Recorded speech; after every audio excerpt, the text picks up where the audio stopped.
네, 반갑습니다. 투자의 맥을 정확히 짚어드리는 맥천 코치입니다. 자, 대우건설 어제는 강하게 폭등을 하면서 정말 기분 좋은 상승을 보여주더니 오늘은 오히려 경고가 풀리면서 우리 장중에 지금 마이너스 12%까지도 거의 폭락 수준의 모습을 보여주고 있는 거죠. 특히 현재 이 고점 추세 역시 그대로 저항을 받고 있고 아래에는 지지할 이 이동평균선조차 없다 보니까 주주님들 정말 공포감이 들고 걱정도 크실 거라고 생각을 합니다. 자, 여러분, 제가 어제 이 대우건설 말씀드렸던 거는 양봉이 떴으면은 얘가 이제 추세로 전환을 하려면 이 안착 작업이란 걸 해줘야 된다고 했어요. 그런데 보신 대로 오늘 이 시장 전체적인 투매랑 좀 맞물리면서 제가 원했던 이 흐름이 나온 게 아니라 그러니까 안착에 실패하는 그런 흐름이 나온 거죠. 물론 이 종목이 안착에 실패를 했다고 해서 완전히 끝나느냐? 그건 아닙니다. 세력들이 현재도 이 의도적으로 눌림을 만들고 있는 거라면 분명히 다시 한번 이 하단에서 지켜주는 이 최후의 맥점 라인이 존재한다라는 거죠. 많이 힘들고 불안하시겠지만 저와 맥점 코치가 이 대우건설 끝까지 함께하면서 중심 잡아드릴 테니 혼자 너무 고민하지 마시고 오늘 시간에는 이 대우건설 이 하락이 왜 발생을 했는지 이 음봉이 주는 이 진짜 속뜻은 무엇인지 하나하나 다 뜯어볼 거고 그리고 우리가 지금 구간에서 이 대우건설 어떻게 대응을 해야 또 소중한 자산을 지키고 나아가서 이 수익까지 빠져나올 수 있는지 앞으로 방에서까지 자세히 말씀드리도록 하겠습니다. 본격적인 설명에 앞서서 오늘 영상의 시청률도 아래에 좋아요 한 번씩 부탁드리고요. 지금 대우건설 보유하고 계신 분들은 댓글창에 보유라고 한 번씩 적어주세요. 얼마나 많은 분들이 이 종목에 집중을 하고 계신지 제가 확인을 해야 저도 그만큼 더 정성과 시간을 쏟아서 매일같이 이 대우건설 대응 시나리오 짜드릴 수 있는 거니까 지금 바로 좋아요 댓글 한 번씩 달아주시면 정말 감사하겠습니다.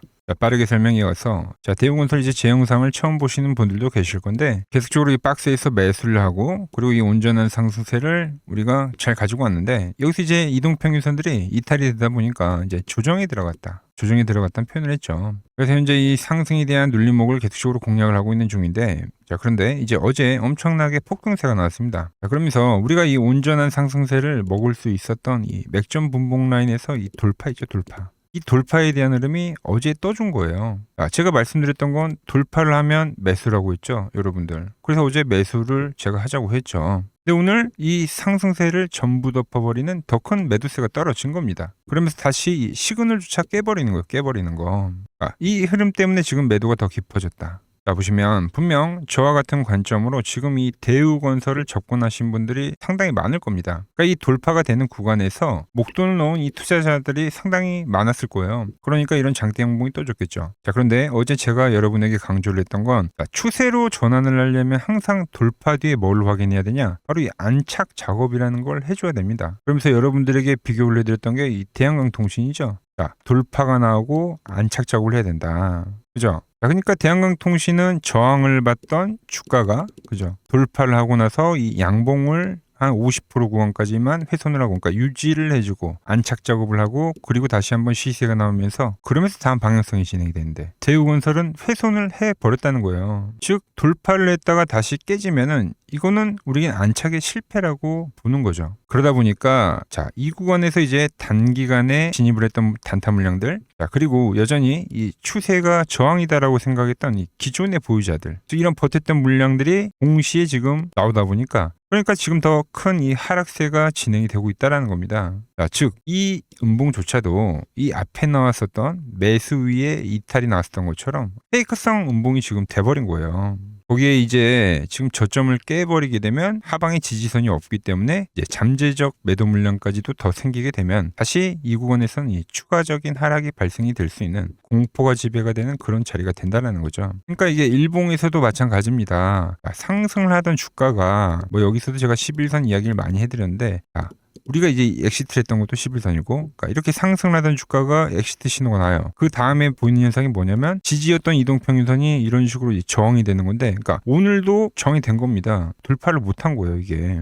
대한강통신 제가 비교를 해드렸죠. 얘는 어떤 거였냐면 보시면 저항을 받던 이동평균선을 얘는 돌파를 한 거죠. 돌파를 하고 안착을 하면 이렇게 간다. 하지만 대우건설은 여전히 저항을 받고 있다는 겁니다. 그런데 이제 순식간에 매도가 나오다 보니까 이 기준선이 또 이탈이 될 때 대응을 못하신 분들도 계실 거고 그리고 현재 이 음봉이 떨어졌다고 해서 이 대우건설의 시세가 끝난 건지 다들 많이 궁금하실 겁니다. 물론 당연히 그건 아닙니다. 지금 이제 조금 더 시간이 걸릴 수 있는 패턴으로 진행이 되는 거죠. 이제부터가 정말 중요한데 그래서 제가 대응점을 좀 말씀 말씀드려볼게요. 자, 앞서 이야기한 대로 이제 반등에 대한 시도가 실패로 돌아갔기 때문에 주가는 다시 한번 좀 저점을 낮추면서 다시 바닥을 확인하러 가긴 갈 겁니다. 그러니까 여기서부터는 우린 다시 이 저점 찾기를 시작해야 된다라는 거죠. 자, 그래서 이제 본래의 기준을 다시 대입을 해보자고요.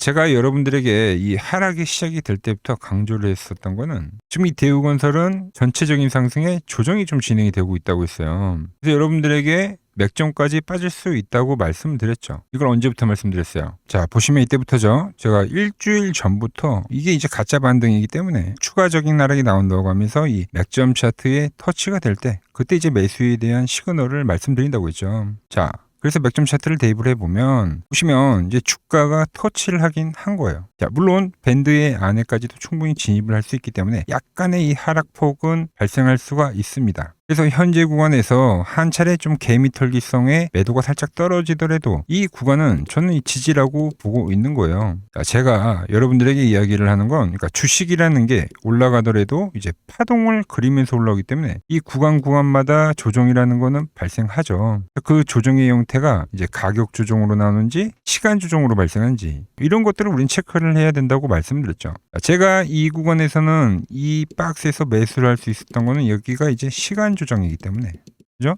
그런데 이번에는 이게 가격 조정으로 발생을 하는 거예요. 가격 조정으로 이런 식으로요. 예. 그러니까 지금 추세대를 그려보면 그러니까 지그재그성의 조정이 나온 거죠. 횡보 조정이 아니라 이 조정이 된 형태가 이제 이런 식으로 생기는 건데 이게 이제 깃발 모양이라고 해서 우리가 이 깃발형 조정이라고 합니다. 자, 제가 좀 설명을 해드리면 제가 이 대우건설의 엑시트를 이야기했었던 거는 고점이 3개가 형성이 됐기 때문이에요. 그러니까 3고 우리가 보통 주가를 보면은 이런 식으로 고점이 3개가 형성이 됐다고 하면은 그때 이제 상승에 대한 사이클이 끝났다고 합니다. 자, 그럼 반대로 제가 깃발형은 지그재그로 나온다고 했죠. 반대로 저점을 3번을 두드리면 이거 이제 또 반전에 대한 신호로 우리가 해석을 하죠. 그러니까 추세 반전의 형태. 그러니까 이번 조정에서 한 번 더 약간의 하락이 나오더라도 깃발형의 형태를 봤을 때 3저점에 해당이 되기 때문에 마무리가 되는 조정 팔수가 있다라는 거예요. 그게 이제 제가 보는 이 맥점 밴드 안까지 들어올 수 있다라는 거죠. 자, 그런데 정말 재밌는 거는 주봉도 우리가 한번 보자고요. 자, 주봉을 보면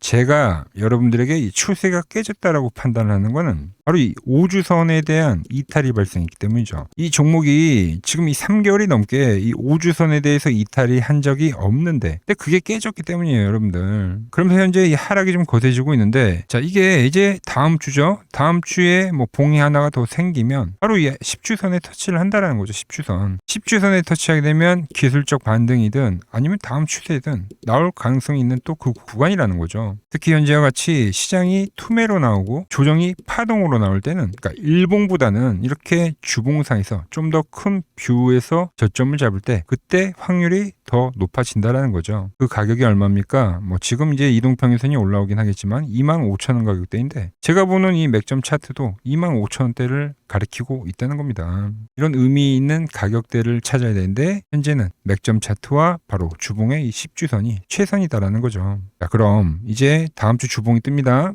그죠? 새롭게 뜨죠? 제가 말한 대로 이제 하락세가 좀 진행이 되는데 그 하락을 좀 지켜보다가 주봉상의 저점과 제가 말한 이 일봉상의 맥점 차트의 시그널에 닿게 되면 그때 이제 이 매수의 문자를 보내드리려고 하는데 이 신호 놓치지 않고 받아보실 분들은 아래 번호 보이시죠? 010-6518-5019로 맥점이라고 두 글자 남겨주시면 제가 다 번호를 조정해 뒀다가 제가 매수를 하거나 그리고 매도를 할 때 여러분들에게도 똑같이 신호가 가게끔 설정해 둘 겁니다. 제가 어떻게 매매를 하길래 그 고수들이 쟁쟁하던 이 키움증권 영웅전에서 우등까지 할 수 있었는지 여러분들이 제 포션을 보기만 하셔도 되고 자, 왜 맥점 코치는 온전히 들고 오던 주가를 이 4만원에서는 매도를 하자고 하고 그리고 현재 이 조정이 진행이 되는 구간에선 왜 다시 매수에 대한 이야기를 하는지 그러니까 이런 것들만 여러분들이 참고를 해도 거래에 정말 도움이 될 거다라는 거죠. 레이킴증권 명예의 전당이 들어가면 이 상위 랭커들의 매매 내역은 보통 하루나 이틀 뒤에 나옵니다. 그런데 저는 그걸 지금 실시간으로 보내드리겠다는 겁니다. 도움받아보실 분들은 이 아래 번호로 맥점이라고 두 글자 지금 바로 남겨주시면 됩니다.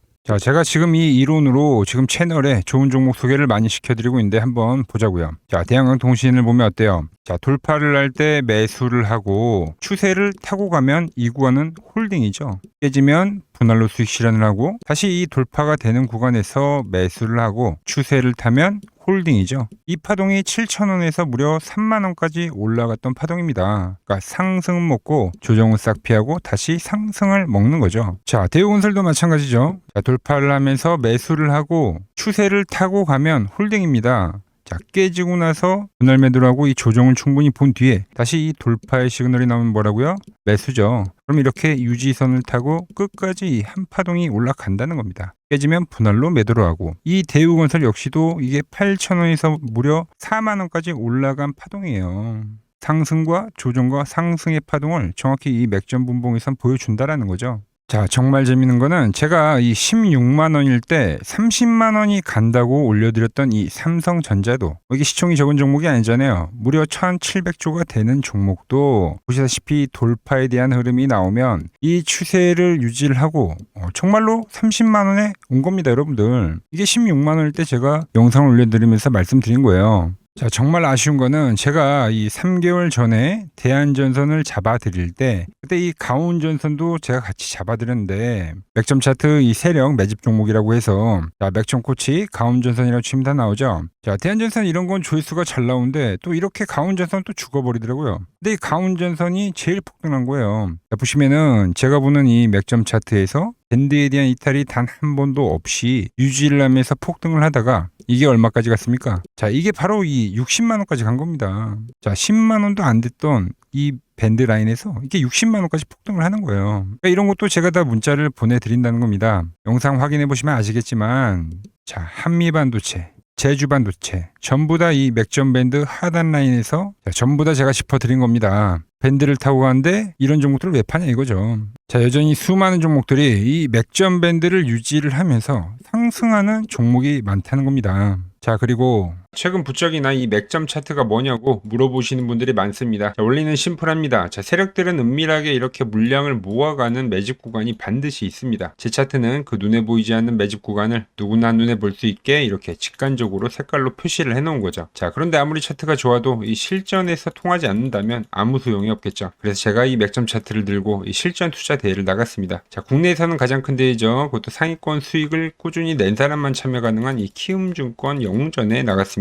자, 1년에 한 번 열리고요. 제가 만든 차트로 전체 9등을 했습니다. 자, 맥점코치라고 이렇게 이름이 적혀 있고, 그리고 직인도 찍혀 있고, 자, 2023 키움 영웅 결정전 전체 9등. 자, 솜뭉치. 예, 솜뭉치는 제가 키우는 강아지 이름입니다. 솜이뭉치. 참 귀엽죠? 자, 혹시나 이래도 의심을 하시는 분들 계실까봐, 그래서 제가 지금 바로 이 키움증권 사이트에 들어가서 명예의 전당에 들어가 보겠습니다. 자, 보시면 2023년도 1천대회. 보이시죠? 조작할 수 없는 이 실제 키움증권 서버 화면이고, 이 쟁쟁한 이 고수들 사이에서 당당하게 이 맥점 차트로 구의를 했다. 그러니까 쉽게 말해서 이 맥점 차트는 이 실전 투자에서 이미 검증을 마친 차트란 뜻입니다. 자, 이 차트를 대입해서 현재 많은 분들과 함께 수익을 만들어가고 있다는 거죠. 함께 하실 분들은 항상 열려 있으니까 이 아래의 번호로 맥점이라고 보내주시면 내일부터 당장 제 문자 종목들 받아보실 수 있는 겁니다. 자, 마지막으로 시장 이야기를 더 해드리면은, 지금 주식시장 보면은 엄청나게 이제 과열이 왔다 보니까 이제 끝물이 아닌가 불안하신 분들이 상당히 많더라고요. 뭐 최근에 주변에 뭐 돈을 다 잃었다는 소리는 들리고, 시장 역시도 상당한 이 변동성을 보이면서 지금 올라보다 보니까 다 팔고 도망쳐야 되나 고민이 되실 겁니다. 자, 결론부터 제가 좀 말씀드리면, 자, 물론 2,000포인트에서부터 8,000포인트 적게 오른 건 아닙니다. 즉 시장이 과열이 맞긴 맞다는 거죠. 하지만 이 8,000포인트가 진짜 꼭지는 아니라는 겁니다. 자, 제가 여러분들에게 5개월 전부터죠. 뭐 지금이 3개월 전 영상인데, 86년도는 산업혁명이었고, 그리고 2000년도는 이 IT 버블이었다고 하면서 이 3,000포인트에서부터 이야기했던 게 벌써 지금 8,000포인트가 온 거예요. 그러면서 이제 수많은 폭등 종목들을 찾아내면서 지금까지 여러분들과 함께하고 있는데, 자, 그런데 여러분, 제가 이 86년도와 2000년도 장을 이야기하면서 역사적으로 이 닷컴 버블과 그리고 모바일 랠리 같은 이 거대한 이 기술적 혁신 버블은 보통 5년 동안 상승장이 이어졌다는 거죠. 자, 그런데 지금 이 AI 버블은, 자, 연봉을 보시면 이 AI 버블은 이제 고작 3년 정도 지났을 뿐입니다. 즉 우리에게는 아직 1년과 한 2년 정도의 상승 여력이 남아있다는 뜻이기도 하죠. 그리고 현재 이 시장에 대한 위치를, 자, 월봉으로 보면 1파와 2파와 현재는 3파를 지나고 있다고 봅니다. 이런 식으로 올라오는 거죠. 자, 그런데 지금 이 한 차례 이 조정, 4파가 조정입니다. 조정 뒤에 앞으로 다가올 이 5파. 아직 이 5파가 남아 있다는 거예요. 자, 그리고 꼭지는 현재와 같은 이 상승론자들과 현재 이 조정론자들이 팽팽할 때 발생하지 않습니다. 진짜 위험한 폭락장은 언제 오냐면 모든 사람들이 이 환희에 가득 차서 돈을 싸들고 올 때죠. 자, 과거 버블의 이 정점들을 기억하시나요? 자, 닷컴 버블 때 그리고 2021년도 유동성 장세에서 이제 끝물에 헤드라인이 어땠는지 보시면은 회사를 다니면 바보다, 대박나서 퇴사가 속출했다, 전통적인 기업 가치 분석은 끝났다, 새로운 시대가 왔다는 등 그러니까 지금 안 사면 이 벼락거지가 된다는 뉴스들이 미디어를 엄청나게 도배를 했다는 거죠. 자, 시장의 마지막 개미들의 돈까지 싹 받아들이기 위해서 온 세상의 뉴스가 이렇게 한이를 부추길 때 그때 꼭지이자 파산에 대한 시작이 되었다는 겁니다. 하지만 지금 어때요? 여전히 이 AI는 과열이다, 조심해라, 경기 침체가 온다라며 지금 이 공포를 지속적으로 심어주고 있죠. 원래 진짜 상승장은 이렇게 의심을 먹고 자라고 환희에 죽는다는 겁니다. 아직 진짜 환희와 뉴스는 시작도 안 했다는 거죠. 특히 시장이 가장 기대하고 있는 역대급 대여들 있잖아요. 예를 들면 스페이스X와 오픈 AI 같은 이런 대기업들 있죠. 이런 기업들이 본격적으로 상장하는 이 IPO 카드가 아직 남아 있다라는 거예요. 그러니까 진짜 이 끝물은 이런 대형 IPO가 성공하면서 시장에 대한 이 유동성의 환희가 정말로 이 정점을 찍은 뒤에 그때 이제 저는 찾아올 거라고 보고 있는 거죠. 물론 말씀드린 대로 조심은 해야 됩니다. 상승부에 제가 말한 이 3파 이후에 4파 조정이 남아있다고 했죠. 그러니까 상승부의 이 후반부인 만큼 하반기에는 이 정치적 불확실성이나 긴축 우려나 이런 것들로 한 20%대까지의 조정은 빠질 수가 있어요. 자, 대부분의 투자자분들은 이 조정의 4파에서 고레버리지를 쓰면서 지금까지 본 돈을 다 털리고 파산을 하곤 하죠. 하지만 지금은 무서워서 도망칠 때가 아니라 이 하반기에 올 이 울퉁불퉁한 이 조정장을 기회로 만들기 위해서 지금 철저히 자금 관리를 하면서 준비를 해야 되는 때라는 겁니다. 지금 시장 이제 갈피를 잡기 힘들고 정말 대응이 어렵다 하시는 분들은 저 맥정코치와 함께 하신다면 지금 이러한 제가 말한 이 5파동의 이 시나리오 안에서 움직일 수가 있다는 거죠. 자, 지금 같은 시기에 혼자 너무 고민하지 마시고 저 맥정코치와 이 시장을 좀 잘 극복해 나가시길 바랍니다. 저와 끝까지 함께 가보실 분들은 이 아래 번호로 이렇게 맥점이라고 문자 한 통 남겨주시고 제가 오늘 준비한 내용은 여기까지고 제가 다음 시간에는 더 돈이 되는 정보로 인사드리도록 하겠습니다.